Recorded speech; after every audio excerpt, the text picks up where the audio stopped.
정신병질에서의 추동, 정동 기질, 유아들이 태어날 때부터 기질이 다르다는 사실은 과학적으로 잘 입증되어 있다. 유아들은 활동 수준, 공격성, 반응성, 진정 가능성 등의 요인에서 선천적인 다양성을 보이며 이 특성들은 정신병질적 방향으로의 발달에 영향을 미칠 수 있다. 쌍생아와 입양아에 관한 초기 연구들은 반사회적이 되는 사람들은 다른 사람들에 비해 체질적으로 더 공격적일 수 있다고 결론 지었다. 이 책의 초판이 나온 이래로 뇌 연구가 폭발적으로 이루어졌고 체질적인 것과 학습되는 것이 분리될 수 있다는 우리의 이전 가정은 순진한 것이었음이 밝혀졌다. 즉 유전적 소인은 초기 경험에 의해 빗나갈 수 있으며 유전자는 켜졌다 꺼졌다 할 수 있고 뇌화학 물질은 경험에 의해 바뀔 수 있으며 모든 것은 상호작용한다. 잘 설계된 종단 연구를 통해 캐스피와 그의 동료들은 어, 노에피네, 노에피네프린 및 관련 신경전달 물질을 파괴하는 변형된 유전자 표현을 지닌 사람들이 학대를 당할 때 폭력적이고 반사회적인 패턴을 발달시킬 가능성이 훨씬 더 많다는 사실을 발견하였다. 야, 여기서 여러분 중요하게 볼 부분은 이분이 1판을 쓸 때하고 2판을 쓸 때 사이에 많은 자연과학적인 연구들이 일어났다는 얘기를 하고 있죠. 특히 뇌에 대한 연구들. 근데 뇌에 대한 연구들에서 거기서 우리가 좋은 통찰을 받을 부분들은 있는데 아까 얘기대로 그 뇌과학을 통해서 정신분석이 하는 것을 다 대체할 수는 없어요. 그 정신분석에서 우리가 당연히 가정하고 있는 것들이 그게 맞다는 것을 입증하는 이런 정도 수준이 아닌가 싶긴 해요. 근데 여기서 어, 이분법적인 세계로부터 상호작용이라는 용어를 여기서 사용하고 있어요. 이분도 그동안에 아마 상호작용에 대한 얘기, 상호인과성의 배경으로 한 말하자면 아까 인터서브젝티브 사이코 어나리시스처럼 상호 주관성 이론에 영향을 받지 않았느냐 하는 생각을 해볼 수는 있는데 네, 여기 굉장히 중요한 얘기를 하고 있어요. 어떻게 우리가 지금까지 이론에서 배웠던 것, 전번에 이론적인 다툼이 있었던 것들이 우리 첫 시간에 공부해서 환경이냐, 유전이냐, 그래, 환경과 유전 혹은 자연이냐, 유전이냐, 네이처 vs 너처라고 하는 것. 이것을 절대적으로 이분법으로 사용할 수 없다는 것을 저번에도 얘기를 했죠. 이건 상호작용하는 거라는 것을 여기서 이해를 해야 되는데 서양의 학자들은 항상 이걸 이분법으로 생각해서 어느 한쪽에 더 중점적으로 연구하는 경향들이 있어요. 그런데 여기서도 환경이 절대적으로 작용한다고 해서 유전적인 것을 타고난 것을 다 오버라이드 할 수 있는 것도 아니고 그렇다고 유전자인 것이 환경하고 전혀 상관이 없을 수 없다는 얘기예요. 이게 상호 작용을 한다, 상호 영향을 미친다. 말하자고 하면 타고난 것과 환경 자체가 here and now에서 계속해서 서로 영향을 주고받는다는 이런 것을 우리가 이해를 해야 돼. 그 상호 인과율의 원칙이 전에 말씀한 대승불교에서 깨친 굉장히 중요한 개념인데 상호작용을 한다는 것은 과거의 선형적인 인과율에서는 과거는 현재에 영향을 미칠 수 있지만 현재는 과거에 영향을 미칠 수 없다고 봐요. 그렇지만 이 상호적 인과율에서는 과거와 현재, 미래가 함께 상호 영향을 주고받는다는 얘기예요. 그래서 좀 극단적인 예지만 여러분들이 지금 역사학자가 신라 시대를 설명하고 있는데 그 신라 시대의 왕정 정치를 비난하는 사람이 있고 어떤 사람은 옹호하는 사람이 있다고 한다면 그 시대를 어떤 각도로 이 사람이 지금 자기의 역사관에 따라서 과거의 역사가 지금 다시 쓰이죠. 그러니까 여러분의 역사도 여러분의 과거도 현재 내가 나를 어떻게 이해하느냐에 따라 나의 역사가 달리 쓰이고 있다는 거예요. 매일. 어떤 사람은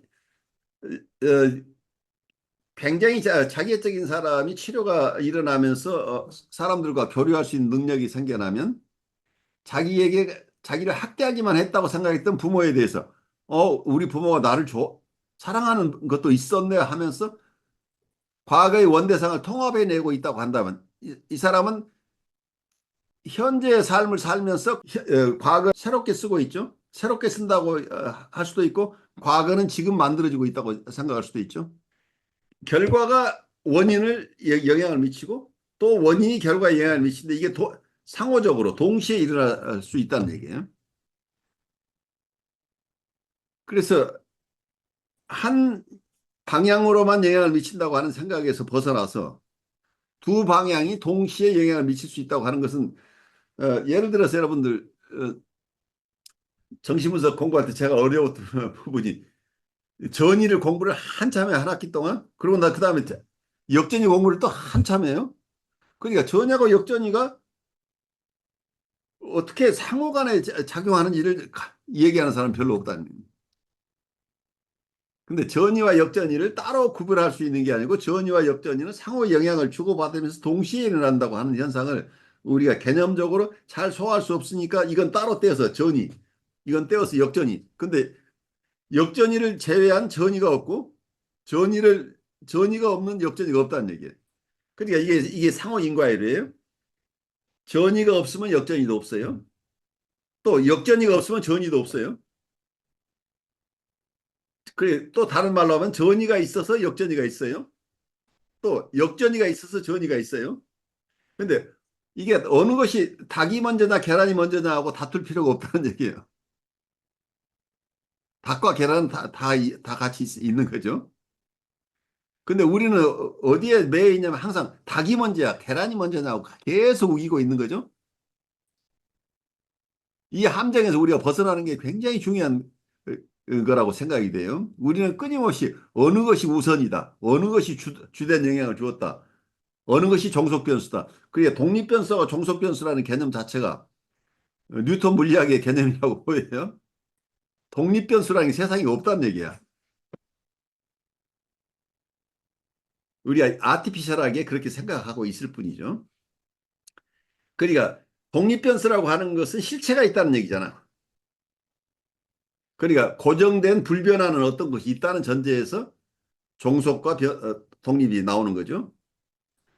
그런데 우리가 나라고 하는 것이 고정된 내가 없다는 것하고 우리가 대상이라고 하는 것 자체가 고정된 대상이 없고 이건 항상 수시로 계속해서 변모하는 대상이고 나도 계속해서 변모하는 대상이라고 얘기를 한다면 이게 실체가 없다는 얘기가 어떤 쪽에서 이걸 공이라고 얘기를 해요.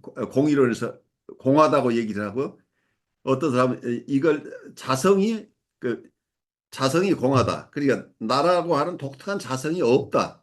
그래서 이게 공성에 대한 이론이 나오는데 이 개념 자체가 결국 연기라는 말이 상호 인과라는 얘기예요. 너와 내가 관계 속에서 어떤 일들이 일어난다는 얘기죠. 그러니까 세상에 독립되고 실체로서 존재하는 것이 따로 없다는 이런 개념으로 어, 지금 이분의 얘기를 이해할 필요가 있지 않느냐 하는 생각이 들어요. 그래서 이분이 자기가 처음 일판에서 쓰지 않았던 얘기를 쓰면서 거기 상호작용이라는 용어를 쓰고 있는 게 의미심장하다는 얘기야. 많은 분들이 이 상호작용이라는 개념들을 받아들이기 시작했다는 얘기, 서구에서. 동양 쪽에서 가지고 있었던 이 개념들이 상호인과율의 개념, 그분들은 그렇게 얘기를 안 하지만 아까 제가 소개했던 책, 어, 강 목사님 아까 보셨나요? 제가 소개해드렸던 이 책이 아마 무슨 책이냐면 Mutual Causality in Buddhism and General Systems Theory라는 책이에요. 그 일반 시스템 이론 그리고 Mutual Causality in Buddhism, 부디즘 쪽에서 상호 인과율 얘기예요.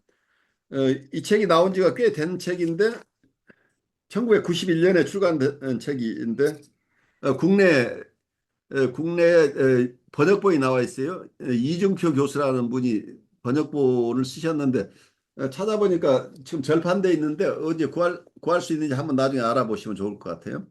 이런 개념들, 상호 인과율의 개념이 지금 과학의 여러 분야에 물리학에서부터 양자 물리학에서부터 시작해서 우리의 심리학 혹은 정치학, 사회학 어떤 심리 치료 전반적으로 영향을 미치고 있는 것으로 보여요. 그래서 우리 이 상호 인과율에 대한 공부를 우리도 계속해 나가야 될 필요가 있어 보여요.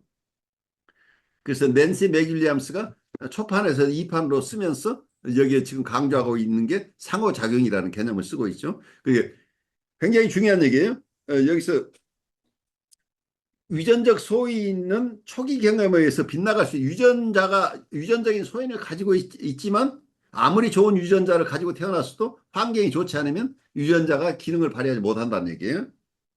그래서 유전자는 켜졌다 꺼졌다 할 수 있기 때문에 이걸 유전이라고 할 수 있느냐는 얘기, 이거 근본적으로 이걸 유전이라고 얘기하는 게 서구적인 개념이라는 얘기예요.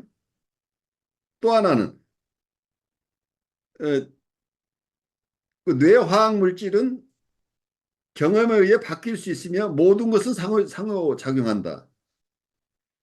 뇌 화학 물질이 있다고 할지라도 이것의 환경에 의해서 경험에 의해서 뇌 화학 물질도 변한다는 얘기죠. 그래서 우리가 말하자면 단순하게 물질과 정신을 얘기할 때도 마찬가지예요. 물질과 정신, 그러니까 우리의 신체와 우리의 몸과 정신을 얘기할 때도 상호작용이 일어나고 있는 건데 우리가 이걸 잘 몰라서 우리는 그냥 신체적인 것, 신체적인 치료를 통해서 마음도 바꿀 수 있다고 얘기를 하고 있는데, 이 상호작용 관계를 정확하게 이해하지 못하면 마음에 의해서 병이 나는 경우, 또 몸에 의해서 마음의 병이 드는 경우, 이게 서로 상호작용이 계속 일어나고 있다는 얘기예요. 근데 우리는 그 상호작용을 잘 이해하지 못하고 있는 거죠. 그래서 몸만 치료하려고 하고 마음만 치료하려고 하는 것들이 둘 다가 틀렸다고. 그래서 이게 중간학이라고 하는 게 이 양극단을 피하라는 얘기예요. 그러니까 양극단의 이론 가지고는 실상을 볼 수 없다는 얘기예요. 학대, 가혹 행위는 뇌에서 도덕을 권장하는 것으로 보이는 안화 전두엽 피질의 발달에 영향을 미칠 수 있다. 따라서 반사회적인 사람들의 높은 수준의 정동적, 약탈적 공격성의 생물학적 기전은 그들이 이를 유전적으로 물려받았다고 직접적으로 말할 수는 없지만 그럼에도 여전히 경험과 유전자의 상호작용에 의해 본질적으로 내장되어 있다고 볼 수 있다. 그 원인이 무엇이든 반사회적인 사람들은 세로토닌 수준이 낮으며 정신병질자로 진단받은 사람들은 자율신경계의 반응성이 상당히 낮다. 이러한 사실은 이들의 감각 추구 성향과 익히 알려진 경험에서 배우는 능력의 결여를 설명해 줄 수 있을, 해주는 것일 수 있다. 루스 윌리엄슨, 알버트 포지 등 헤어는 정신병질자들은 언어와 정동을 담당하는 뇌회로가 비정상적임을 발견했는데 이러한 발견은 극단적으로 반사회적인 사람들은 우리 대부분이 하는 것처럼 관계에 기반을 둔 방식으로 감정을 배우지 못함을 시사해준다.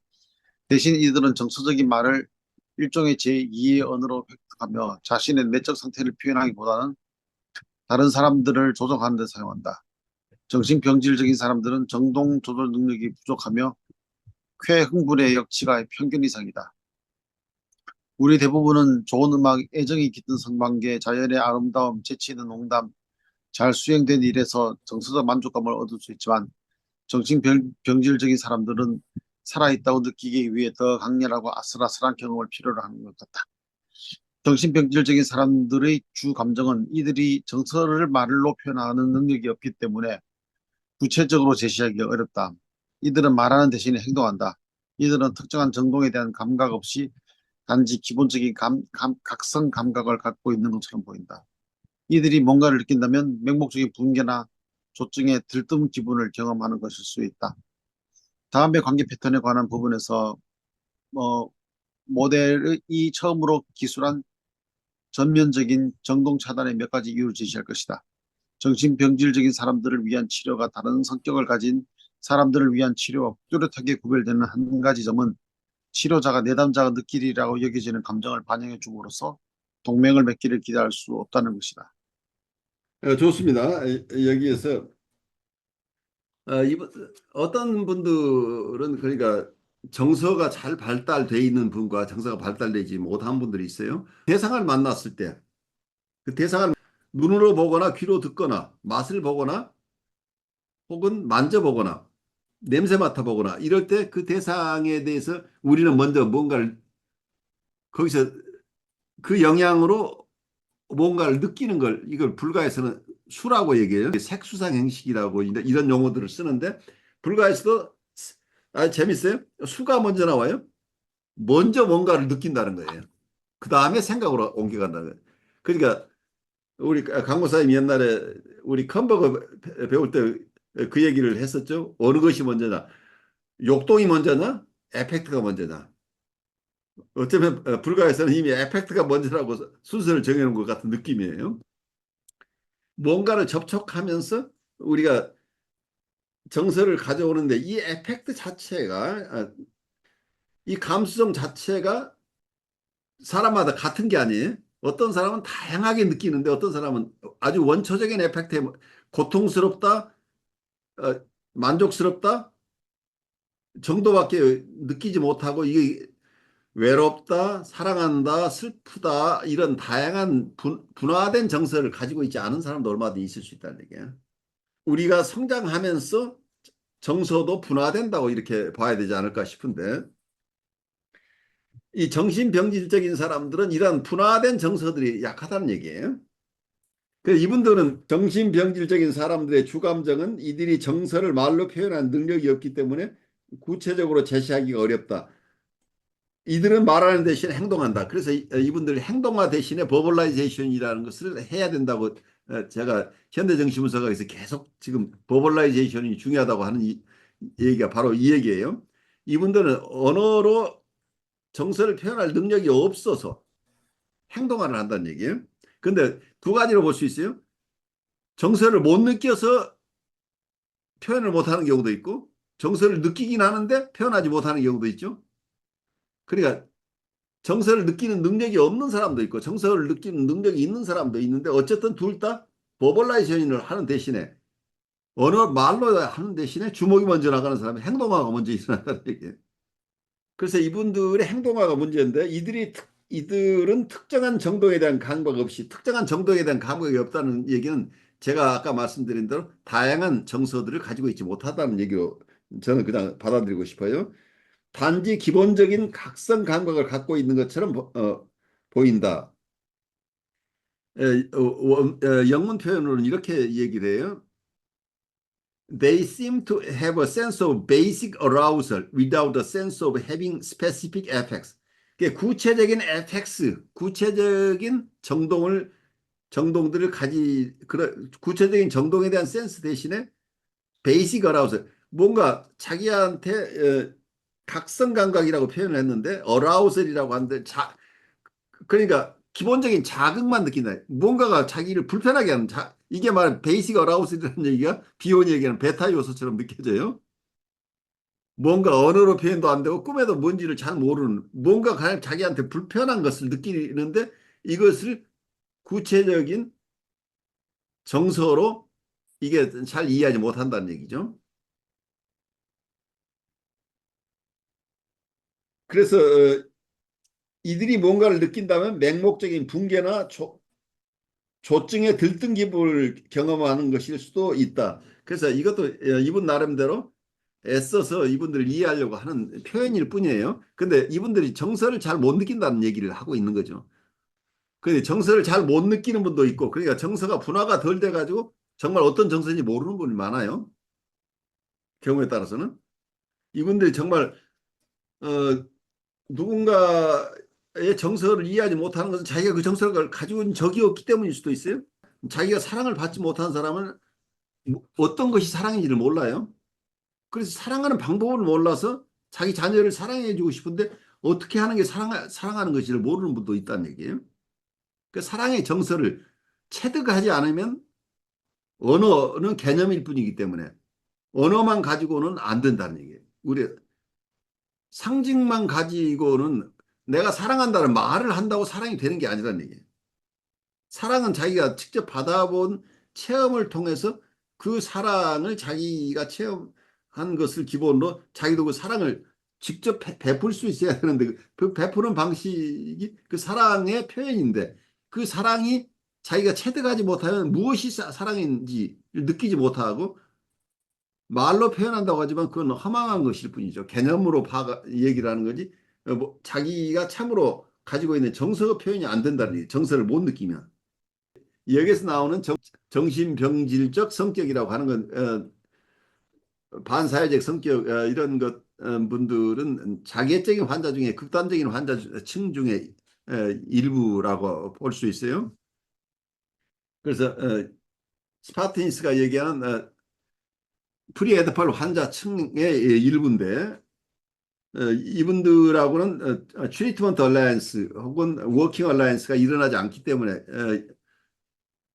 이분들을 어떻게 도울 것인가 하는 것은 해석적이나 설명 가지고 해결이 안 되죠. 그리고 이분들에게 어떤 과업을 부여해서 이분들이 치료에 협력하도록 하는 것, 이런 치료 동맹 자체가 불가능한 분이다라고 이해를 하셔야 되는 거죠. 그래서 이분들을 돕는 방법은 우리가 조금 더 다양하게 연구를 할 수밖에 없어요. 그래서 이런 층에 이분들은 반사회적인 성격을 띠고 있지만 반사회적인 성격이 아닌 그렇지만 정서적으로 충분하게 정서적인 발달이 이루어지지 않은 이런 많은 분들, 이런 분들 대부분 프리에더펄 환자 혹은 프리버벌 환자라고 하는 이분들을 돕는 기법이 현대정신분석에서 우리가 다음 학기에도 계속해서 공부할 내용들이에요. 이분들을 구체적으로 어떻게 이모셔널 커뮤니케이션을 할 것인가. 우리가 상식적으로 생각하는 지지적인 공감만 가지고는 이분들을 지지적인 공감이라고 하는 것은 한정된 효과밖에 없어요.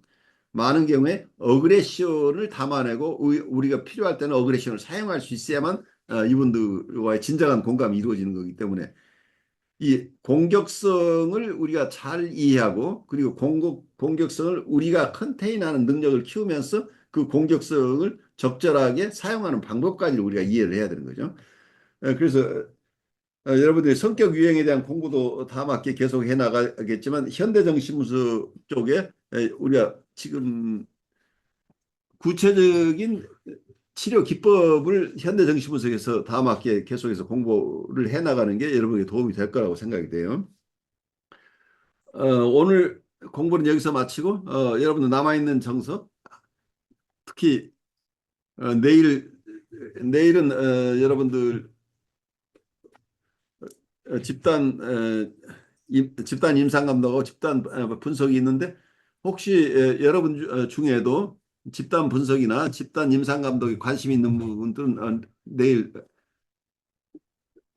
끝나는 날이니까 가능하신 분은 참여하시길 제가 권고해요. 그러니까 한번 체험해 보시고 그게 도움이 된다고 한다면 또 다음 학기에 여러분들이 같이 참여할 수도 있고 그래서 여러분들 여러 가지 이론을 우리가 월요일, 수요일 배우는데 여러분들 실제적인 임상적으로 이러한 이론들이 어떻게 사용되는가 특히 자기를 이해하는데 이게 어떻게 사용되고 그리고 자기 주위에 자기 주위에 있는 본인 주위에 있는 가족을 돌보는 경우나 혹은 임상에서 어떤 분을 돕는 것이거나 혹은 여러분들이 목사님들 같으면 성도들을 돕는 과정 속에서 구체적으로 어, 어떤 상황에서 어떻게 도울 것인가 하는 것은 집단 임상 감독 그리고 집단 분석을 통해서 여러분들이 익혀야 돼요. 보통 정신분석 연구소 저 ICP 서울에 있는 ICP 학생들은 이걸 의무적으로 일정한 시간을 상당한 시간을 그걸 이수하지 않으면 졸업이 안 되는 것으로 이게 제도를 만들어서 하고 있는데 저는 여러분들 다 바쁘신 분들이니까 ICC에서는 여러분들이 그 의무화하지 않고 있어요. 그렇지만 여러분들이 도움을 받기 위해서는 시간이 나시는 분은 그런 열려 있는 이런 집단 프로세스에 여러분들이 조금 참여해 보는 것이 장기적으로 도움이 될 것이다는 말씀은 드리고 싶어요.